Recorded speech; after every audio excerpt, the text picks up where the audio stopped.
Hello' friends, welcome to my Facebook page. আজি মানে ইয়াৰ ৰুমটো কমপ্লিট হৈ গ'ল আৰু মানে টাইলছ লগোৱা। ভাবিছোঁ অকণমান এই মাত্ৰ গৈছে মিস্ত্ৰী, এইবিলাক চাফ চিকুণ কৰি এতিয়া মানে এইখিনি মুচোঁ।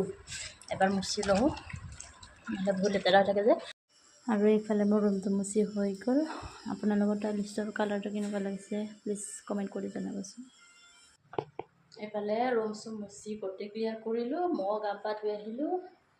এতিয়া মই ছোৱালীজনী মানে গৈছে সৰু খুৰীহঁতৰ ঘৰত, আইতাহঁতৰ ঘৰলৈ গৈছে, তাইক আনিবলৈ যাম। ঘৰত কোনো নাই, দেউতা গৈছে চাৰিআলি, মা গৈছে ভণ্টিহঁতৰ ঘৰলৈ। এতিয়া অকণমান দেহাক লৈ আনি এতিয়া আকৌ গৰু আনিবলৈ যাব লাগিব পায়, দেউতা নাপালে মানে। আৰু এইফালে হেৰি হৈ আছে, খেলি চেলি মাৰি দিওঁ। এইফালে খেলি মাৰা আছে চাগে, মই পাহৰিয়ে গৈ থাকোঁ। খেলি মাৰি বহুত দিনৰ মূৰত মানে মেখেলা চাদৰযোৰ পিন্ধি লৈছোঁ, কেনেকুৱা লাগিছে ক'ব দেই।